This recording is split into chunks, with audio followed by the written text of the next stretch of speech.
प्रगतिशाला में एक बार फिर से आप सबका स्वागत है। यहाँ हम सिर्फ फिजिक्स और मैथमेटिक्स ही नहीं सीखेंगे, बल्कि हम एक साइंटिस्ट की तरह सोचना सीखेंगे। तो अगर आप ये वीडियो देख रहे हैं तो चांसेस हैं कि आप फिजिक्स या फिर मैथमेटिक्स पढ़ रहे हैं। आप या तो 11वीं क्लास में हैं या फिर 12वीं क्लास में हैं, जेईई या फिर नीट की तैयारी कर रहे हैं, या फिर आप कोई भी हो सकते हैं, क्योंकि सीखने के ऊपर कुछ एज लिमिट नहीं है। और मैं उसका एक जीता जागता उदाहरण हूँ। मैं 40s की एज में फिर से वापस गई यूनिवर्सिटी पीएचडी करने के लिए। क्यों? क्योंकि पहली बार जब मैंने कोशिश की थी तब मेरा सपना अधूरा रह गया था। इसकी बात मैंने इससे पहले वाले एक वीडियो में की है, तो आज इस वीडियो में मैं उसकी बात नहीं करूंगी। तो मैं हूं आपकी अपनी personal physics and mathematics tutor doctor Rima McMullan, और आज की डेट में मेरा एक ही सपना है, एक ही पैशन है, और वो ये है कि हमारे देश के अंदर, भारत के अंदर एक उच्च वर्गीय, एक हाई क्वालिटी फिजिक्स और मैथमेटिक्स की एजुकेशन को लेकर के आना। आई नो कि ऑलरेडी वहां पर बहुत सारे लोग बहुत अच्छा काम कर रहे हैं, और मैंने काफी खंगाला है उनकी किताबों को भी और उनके कामों को भी। आप वुडन से कि वो बुरे हैं, लेकिन यस, बुक्स को जब मैंने खंगाला तो मुझे काफी वहां पर लोचा नजर आया है। उसकी बात मैं फिर कभी करूंगी। लेकिन आज इस वीडियो के अंदर मैं आपको ना तो फिजिक्स सिखाऊंगी, ना ही मैथमेटिक्स। मैं आपके किसी भी सवाल का यहाँ पर अभी जवाब नहीं देने वाली हूँ, बल्कि let's turn the table around. Let me ask you a question today. हम लोग पढ़ते क्यों हैं? क्या सिर्फ एक अच्छी नौकरी पाने के लिए? क्या सिर्फ एक अच्छा करियर बनाने के लिए? या फिर जैसे हमारे बड़े बूढ़े बोलते हैं, एक अच्छा लाइफ पार्टनर पाने के लिए? आपका पढ़ाई करने का गोल क्या है? मैं अपनी बात कर सकती हूँ। मैंने 10th के बाद डिप्लोमा इन फार्मेसी किया था एक पॉलिटेक्निक से, पंजाब से। मेरी फैमिली की सोच ऐसी थी कि डिप्लोमा करने के बाद मैं एक केमिस्ट्री दुकान खोलूं और अच्छे पैसे कमाऊं। लेकिन मैंने क्या किया, उसको ठोकर मार करके 11वीं 12वीं की, उसके बाद बीएससी एमएससी, और उसके बाद पीएचडी करने के लिए आ गई यूएस। उसके बाद जो हुआ वो कहानी मैंने एक और वीडियो के अंदर ऑलरेडी शेयर की हुई है। लेकिन जहां भी मौका मिलेगा और बात निकलेगी, वहां बात तो निकल ही आएगी। तो मेरा आपसे ये सवाल है कि आप पढ़ाई क्यों कर रहे हैं? क्या आप अपनी मर्जी से कर रहे हैं, या फिर अपने माता पिता या फिर समाज के दबाव में आकर के कर रहे हैं? मैं ये आपसे क्यों पूछ रही हूं? क्योंकि इसका जवाब वो तय करेगा कि आपकी ट्रेजेक्टरी क्या होगी, आप कितना आगे तक जाएंगे। तो let me share my thoughts on this with you. मेरे हिसाब से हम एक अच्छी एजुकेशन सिर्फ एक नौकरी के लिए ही नहीं करते। नौकरी करें चाहे अपना काम करें, जो भी करें, सिर्फ उसी लिए नहीं होती एजुकेशन। एजुकेशन से मेरा मतलब है असल मायने में शिक्षित होना। सिर्फ विद्या को ग्रहण करना, वो शिक्षित होना नहीं होता। और इससे मेरा मतलब क्या है, you're going to hear it during the rest of this video. I get you. I get where you're coming from. क्यों? क्योंकि कभी मैं भी उसी जगह के ऊपर थी जहां आप हो। आज की डेट में बहुत अवेयरनेस है, लेकिन फिर भी वो अवेयरनेस सफिशिएंट नहीं है। मैं ऐसा क्यों बोल रही हूं, मैं आपको एक उदाहरण के साथ बताती हूँ। मेरे नेफ्यू का एक बहुत ही अच्छा दोस्त है, हरियाणा से बिलोंग करता है, हरियाणा में किसी गांव से है। उसकी भतीजी, आई नो, मामा की चाची के बुआ का बेटे का बहू का, all that kind of story. But hear me out. तो था कोई इंसान जिसकी नीस, उसके भाई की बेटी, हरियाणा के एक गांव में रहती है। उसने वहां से ही 11वीं 12वीं की मेडिकल में, विदाउट एनी गाइडेंस। उस लड़की के पास कोई ट्यूटर नहीं, बिना इंटरनेट के, सब कुछ अपने आप से, किताबों से पढ़ के शी स्कोर्ड 92%। तो जब उसके 92% आए तो आसपास के लोग, रिश्तेदार, दोस्त, सबकी आंखें ऐसे खुल गई। सबने उसे पूछा कि क्या तुमने नीट का एग्जाम दिया? और लड़की बोलती है, नीट होता क्या है? उसको मालूम ही नहीं था कि नीट होता क्या है। तो इतनी काबिल लड़की जो कि बिना किसी गाइडेंस के, बिना किसी सपोर्ट के, अपने आप से पढ़ करके 92% लेकर के आ सकती है, तो इमेजिन उसके पास अगर थोड़ी सी भी गाइडेंस होती तो वो कहाँ पर पहुंच सकती थी। लेकिन बिलोंगिंग टू हरियाणा, उसकी family what they want, get her married. She is only 17 years old। उसको बीएससी में डाल दिया है, वहीं आसपास के किसी कस्बे के कॉलेज में। तो उसकी बीएससी हो पाएगी या नहीं मुझे नहीं पता, लेकिन हियर्स हर सिचुएशन। एबिलिटी है लोगों के अंदर, लोगों के अंदर काबिलियत है, लेकिन बैरियर्स भी बहुत ज्यादा है। कैसे कैसे बैरियर्स हैं? Social barriers. क्यों आज की डेट में जहां पर गांव कस्बों हर जगह के ऊपर सेल फोन, ये छोटा सा सेल फोन ऑलमोस्ट हर किसी के पास है। यूट्यूब के ऊपर कितनी सारी फ्री एजुकेशन अवेलेबल है। आई नो उनमें से कई लोग धंधा करने के लिए आए हैं, and I am not oppose to making money. I would like to make some money myself. I mean we all need money to live, right? हम सबको अपने बिल्स पे करने हैं, हम सबको अपनी फैमिली को सपोर्ट करना है, हम सबको अपने बुढ़ापे के लिए इतना जमा करना है कि हम सड़क के ऊपर ना आ जाए। I agree with all that, लेकिन पैसा लो, पैसा ले रहे हो तो उसके बाद जो सर्विस दे रहे हो वो भी दो टॉप लेवल की। तो वो मुझे थोड़ा सा लगता है कि लोग क्या बोलो, ड्रामा ज्यादा करते हैं, सर्विस कम प्रोवाइड करते हैं of quality level. But I don't blame them. क्यों? क्योंकि they have not seen better yet, but you are about to see much better. I know मेरे वीडियोस आने में टाइम लगता है, कई बार हफ्ते हफ्ते लग जाते हैं। Why? Because I was working a full time job, जो कि मैंने बिल्कुल छोड़ दी है अभी, and I have no plans to go back to a full time job any time soon. Please do not tell it to my husband. He is thinking कि I am applying to jobs, लेकिन मुझको पता है कि I have saved enough money that I can get by a few months. तो इस साल के एंड तक I am going to give this thing, I am going to give you guys my 100%, and in return all I ask is your support and cooperation. तो अगर आपने अभी तक इस चैनल को सब्सक्राइब नहीं किया है तो please do that, please like this video, please spread the word अपने दोस्तों को। I know maybe you don't want to spread it to your friends, maybe you don't want to tell it to your friends, that feeling of competition. I know that feeling of competition, you have felt it too. वो जो 3 idiots का dialogue था, क्या था? दोस्त अगर fail होता है तो दुख होता है, लेकिन अगर वही सारा दोस्त टॉप कर जाता है तो बंदा बिल्कुल क्रश हो जाता है। Something like that. अगले वीडियो के अंदर हम लोग डिस्कस करेंगे कि कैसे कंपटीशन को हम अपना एनिमी मानने की बजाय, उससे लड़ने की बजाय, कैसे उसको मैनिपुलेट करके अपने फेवर में, अपनी तरक्की के लिए यूज कर सकते हैं। क्यों? क्योंकि this is what this channel is about. This is about physics and mathematics for sure. लेकिन हम लोग सिर्फ फिजिक्स मैथमेटिक्स में टॉप करके लाइफ में ज्यादा आगे नहीं बढ़ पाएंगे। लाइफ में आगे बढ़ने के लिए, प्रगति करने के लिए, यहाँ पर प्रगतिशाला के ऊपर हम एक दूसरे से सीखेंगे। हम लोग बातें करेंगे कि हम अपनी ओवरऑल एडवांसमेंट, इंप्रूवमेंट, प्रोग्रेस, प्रगति कैसे कर सकते हैं। And this is what I'm most passionate about. So I hope I will have your support. मैं उम्मीद करती हूँ कि मुझे आपकी सपोर्ट को क्या बोलते हैं? Let me think about it for a second.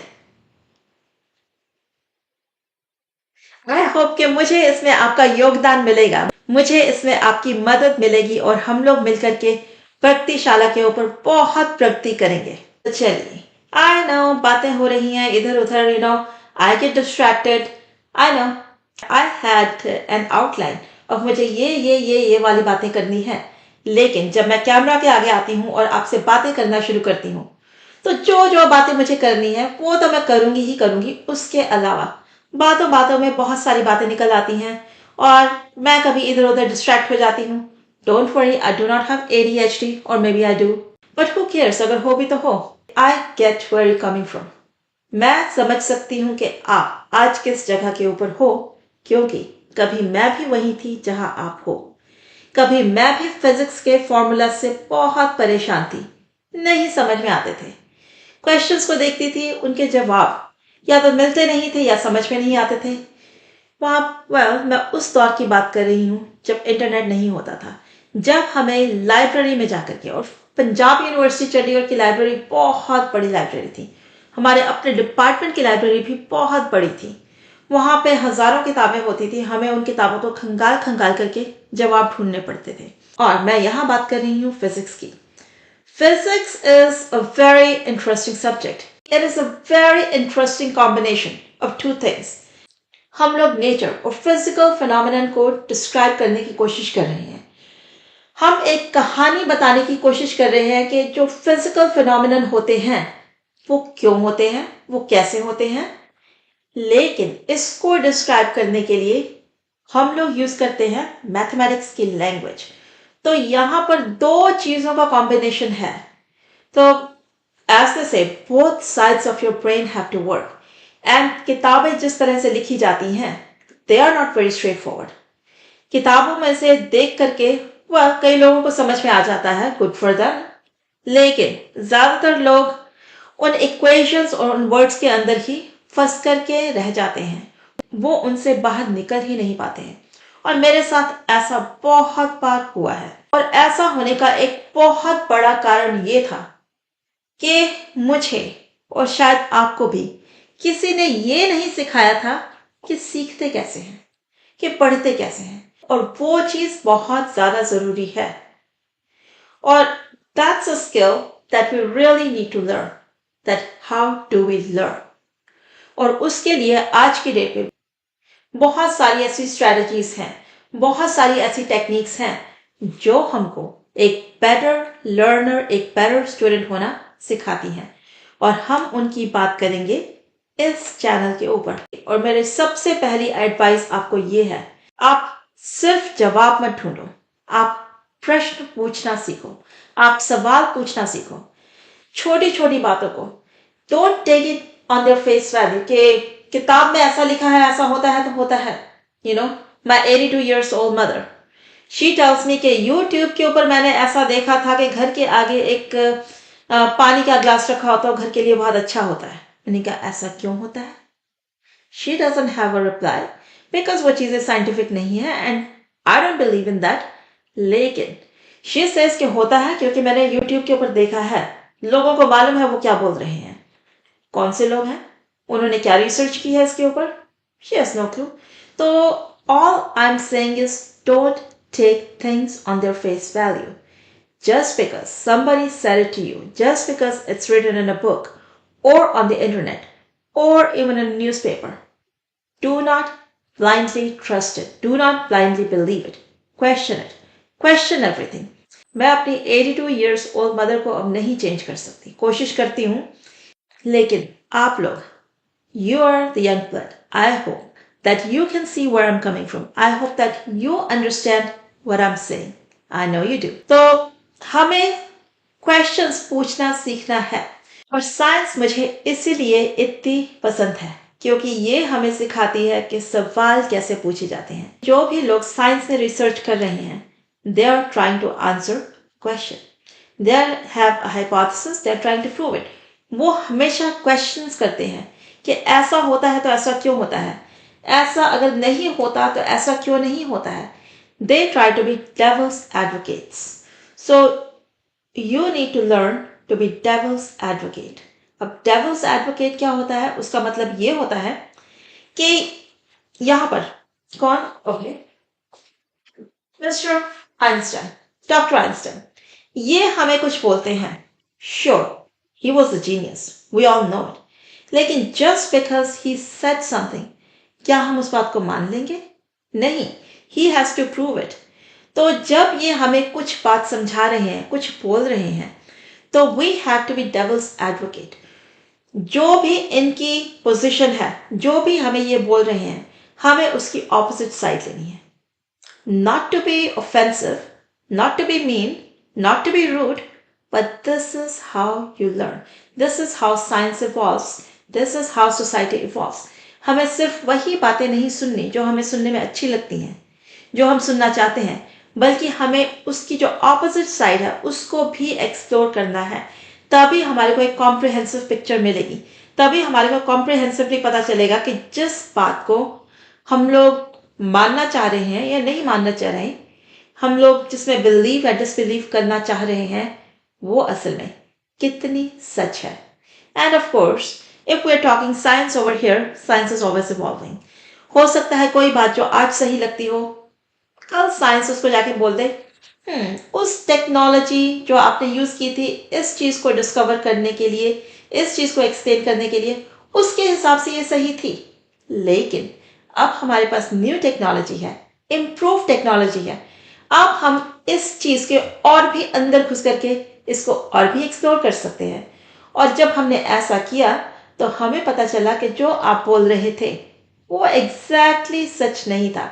वो उस लेवल के ऊपर तो सच था, लेकिन इस लेवल के ऊपर आकर के वो चेंज हो गया। That is the ever evolving nature of science. And it is lovely, it's beautiful. Even though some people think that scientists do not know what they're talking about, क्योंकि they keep changing their mind. Sure, they keep changing their mind, लेकिन ऐसे ही randomly नहीं, they change their mind based on evidence. मैं सपना देखती हूँ एक ऐसे भारत का जहां लोग सवाल पूछने से डरे नहीं।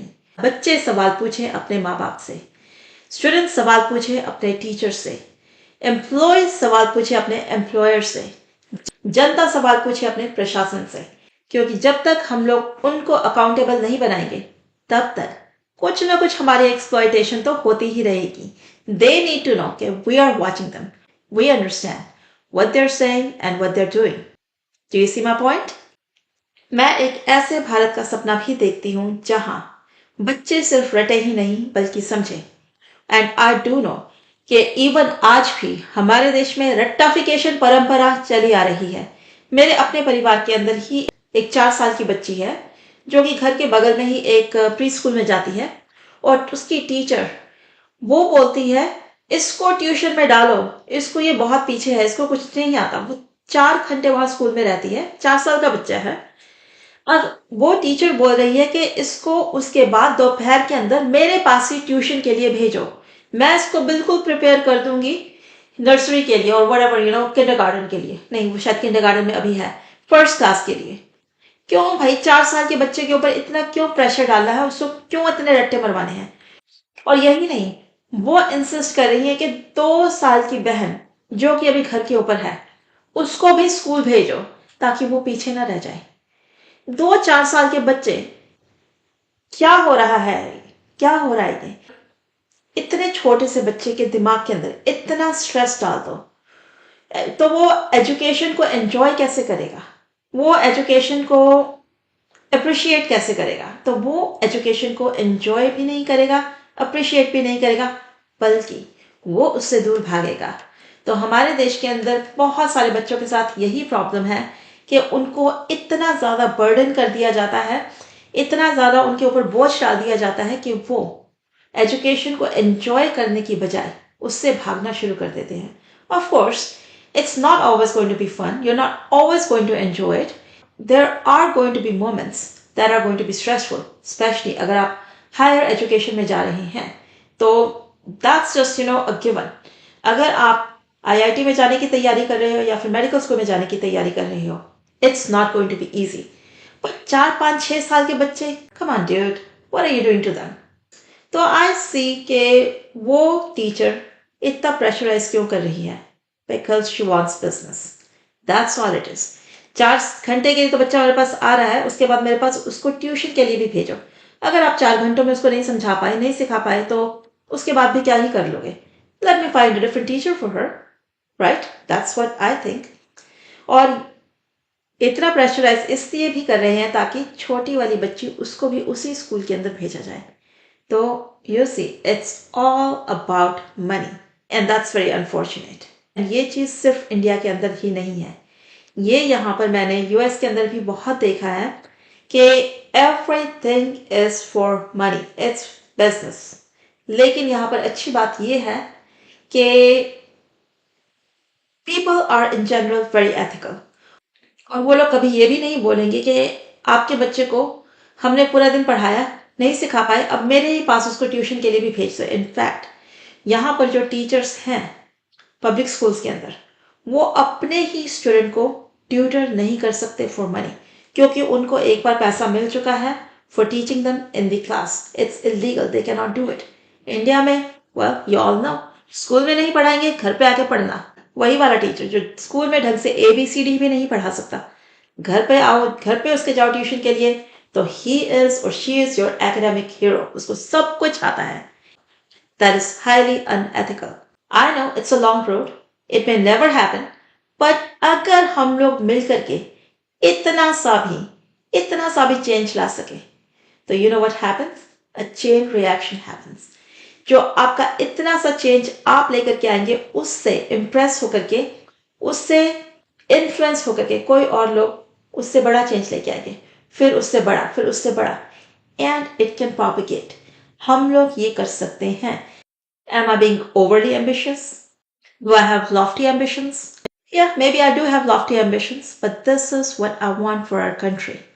एक ऐसा भारत जहां एक बेटी और बेटे इन दोनों के सपनों की कीमत बराबर हो, जहां पर regardless of their caste, regardless of persons colour और बैकग्राउंड, सबके सपनों की कीमत बराबर हो, सब इंसानों की कीमत बराबर हो, चाहे वो एक कस्टोडियन हो, जैनिटर हो, एक सफाई कर्मचारी हो, या एक कंपनी का CEO.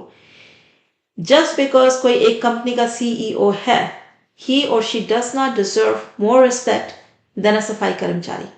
दोनों अपना काम कर रहे हैं और दोनों का काम अपनी अपनी जगह बहुत जरूरी है. Be respectful for everybody.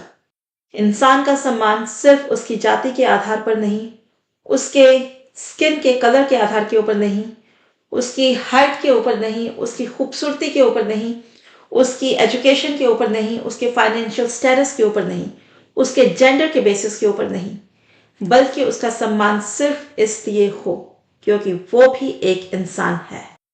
मैं एक ऐसे भारत का सपना देखती हूँ जहां हम पब्लिक प्लेसेस को भी अपना ही समझ करके ट्रीट करें. हम हर जगह के ऊपर कचरा ना फैलाएं.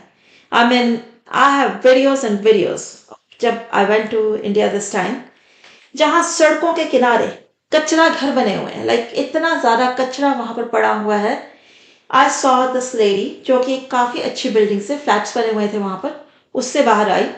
She is dressed up nicely, well good enough. उसके हाथ में कचरे की टोकरी, and what she does is उसको बिल्डिंग के बाहर ऐसे उल्टा दिया. तो you're going to walk by it. आप खुद ही उसके पास से गुजर करके जाओगे, आप खुद ही उसको स्मेल करोगे. Is this what you want? I mean, I'll tell you, मैं दिल्ली में एयरपोर्ट से बाहर निकलती हूँ, निकलते ही मेरा गला जम जाता है. Sinuses blocked. मास्क डाला हो, जो मर्जी डाला हो, उस सब के बावजूद मैं वहां पर 1 महीना रह करके आई हूँ. पूरा 1 महीना दवाई के ऊपर मैंने निकाला है, नहीं ठीक हुई. यहाँ आने के बाद भी मुझे 1, 2, 3 महीने लग जाते हैं ठीक होते होते. और ठीक कब होती हूँ जाकर के, जब मैं स्टेरॉइड्स के इंजेक्शंस लेती हूँ. और doctors tell me, well I think कि आप साल में 2 बार इंडिया नहीं जा सकते, क्योंकि जो स्टेरॉइड्स के इंजेक्शंस हैं, इनके साइड इफेक्ट्स भी होते हैं. Weight gain is one, I guess I go to the gym and shed that weight off. लेकिन डायबिटीज होने के चांसेस भी होते हैं उससे. एंड मेरे जैसे वहां पर अनगिनत लोग होंगे जो साइलेंटली इन चीज़ों से सफ़र कर रहे हैं, जिन सब के गले जमे हुए हैं, साइनसेस ब्लॉक्ड हैं, लोगों में कैंसर्स बढ़ रहे हैं, डायबिटीज़ तो पूछो ही मत इंडिया में कितना बढ़ चुका है. इन सब चीज़ों की बातें हम बाद में करेंगे. I know I am going of tangent here. Don't worry, editing में कट कर दूंगी अगर मेरा मन किया तो. नहीं मन किया तो बीच में रख भी लूंगी. Why not? Not saying anything wrong here. Everything that I am saying is true. हम सुनना नहीं चाहते, लेकिन सच्चाई यही है. और जब तक हम सच्चाई को सुनेंगे नहीं, उसका सामना नहीं करेंगे, तब तक हम चीज़ों को बेहतर कैसे बनाएंगे. और ये चीज़ें हमारे लिए भी अप्लाई करती हैं, हमारी अपनी पर्सनल लाइफ के लिए, हमारी मेंटल हेल्थ के लिए भी. जो भी चीज़ें हमारे, चाहे वो मेंटल थॉट्स हों, चाहे वो हमारी आदतें हों, कुछ भी हो, ऐसी चीज़ें जो कि हमारे को आगे बढ़ने से या फिर एक खुशहाल जीवन जीने से रोक रही हों, जब तक हम लोग उनको आइडेंटिफाई नहीं करेंगे, उनको कन्फ्रंट नहीं करेंगे, उनका सॉल्यूशन नहीं ढूंढेंगे, तब तक हम उनसे बाहर नहीं निकल पाएंगे. नो, आप में से कई लोग बोलेंगे, मैं बहुत लोगों से सुनती भी हूँ, इंडिया ऐसा ही है, ऐसा ही है, ये एक एस्टैब्लिश सिस्टम है। यहाँ पर ऐसे ही होता है। क्या हम हर चीज से, हर इंसान से लड़ेंगे क्या? No, I am not saying that. What I am saying is that if one person that you can change is yourself, that is enough. आपको देख करके, आपसे इन्फ्लुएंस होकर के हो सकता है और लोग भी चेंज हों, और ऐसा करते करते होपफुली इतने लोग चेंज हो जाएंगे कि पूरा का पूरा इलाका, फिर शायद सिटी, स्टेट चेंज होगा. आई नो, शायद कुछ लोग बोलेंगे तुम तो अमेरिका में बैठी हो, तुम्हें भारत के बारे में क्या मालूम.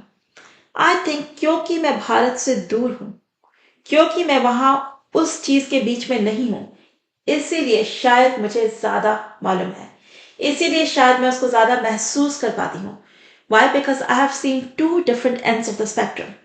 एक इंडिया जहां पर बहुत चीजें बहुत अच्छी हैं, आई अग्री, और दूसरी तरफ काफी सारी और कंट्रीज. इसलिए I know the difference, I see the difference. और बात कर रहे थे कि मैं भारत में नहीं रहती क्योंकि मैं वहां से दूर हूं, इसलिए अब मैं इसको फिजिक्स से जोड़ती हूँ थोड़ा सा. आपको अगर किसी चीज को देखना है तो उसका क्लियर व्यू लेने के लिए it has to be clearly focused.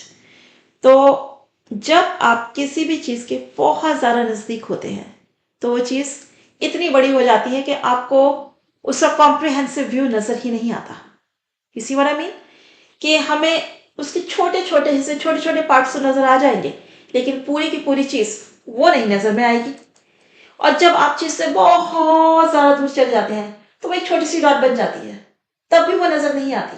तो you have to be at the right distance from the object to see it well focused. What I am getting to is कि क्योंकि मैं ना तो उस सिचुएशन के बिल्कुल बीचों बीच हूं और ना ही उससे इतनी दूर हूं कि मैं उसको देख ना पाऊं, एनालाइज ना कर पाऊं, इवेल्युएट ना कर पाऊं.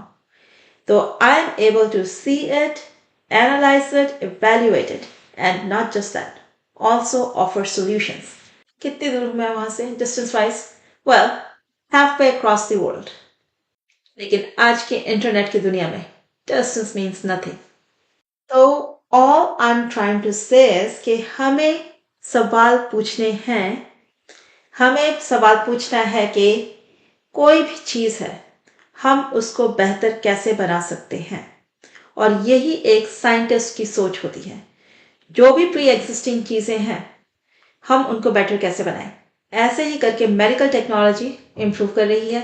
ऐसे ही एप्पल हमारे को उल्लू बनाता है और हर साल एक नया फोन लेकर के आ जाता है, क्योंकि ये नए फोन की i17 की प्रो मैक्स की टेक्नोलॉजी पहले वाले से कितनी बेटर है.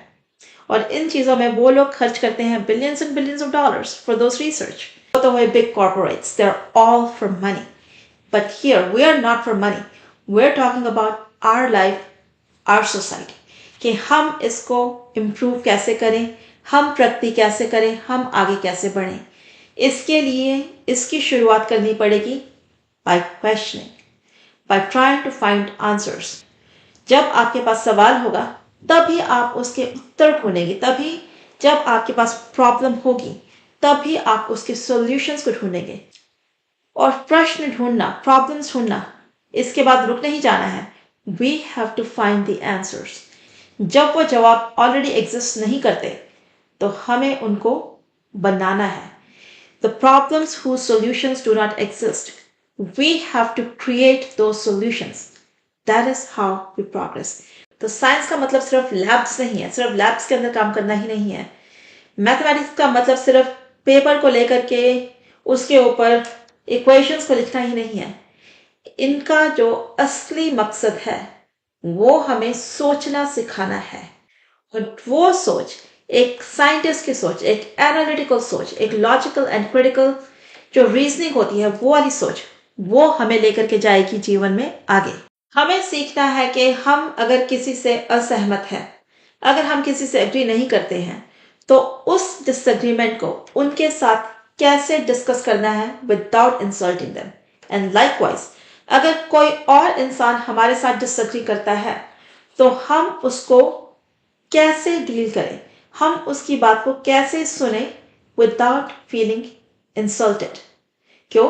because everybody has a right to think. Just like you have a right for your opinion, somebody else has right for their opinion. हो सकता है आप गलत हो सकता है वो गलत हो सकता है दोनों ही अपनी जगह के ऊपर सही हो, depending on their own personal situation and experiences. तो हम आपस में इन चीजों को कैसे कोरिलेट करें इन a peaceful and respectful way, वो हमें सीखना है। हमें अपने आप को, अपनी आदतों को, अपने विचारों को इतना फ्लेक्सिबल रखना है कि जब हमारे को कोई काउंटर आर्ग्यूमेंट दे कि क्यों हम लोग जो कर रहे हैं वो सही नहीं है, हम उसको बिना इंसल्टेड फील किए, बिना ऑफेंडेड हुए कैसे एक्सेप्ट करें और अपने आप को कैसे चेंज करें। क्यों? क्योंकि ऐसे ही करने से हमारी प्रगति होगी, और जब हम सब लोग प्रगति करेंगे तो देश प्रगति करेगा। तो जब हमारे को बेटर एविडेंस मिले, तो just like scientist, we need to revise our theory, we need to revise our thoughts and our habits. तो यहाँ पर प्रगतिशाला के ऊपर मेरा मकसद आपको सिर्फ मैथमेटिक्स और फिजिक्स सिखाना ही नहीं है, वो तो मैं करूंगी ही करूंगी। एंड आई प्रॉमिस यू, अगले महीने से आपके पास बहुत सारे लेक्चर्स आने वाले हैं और काफी रफ्तार से आने वाले हैं।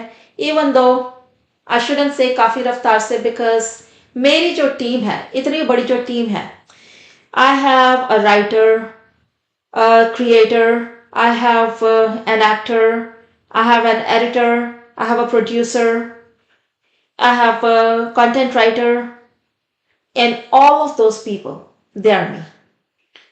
I'll tell you something, I'm doing the best that I can, and you have to do the best that you can. तो यहाँ इस चैनल के ऊपर मेरा गोल है सिर्फ पढ़ाना ही नहीं, बल्कि साइंटिफिक थिंकिंग और साइंटिफिक टेम्परामेंट को बढ़ाना, और जो भी यहाँ पर आता हो उनको एनालिटिकली सोचना सिखाना।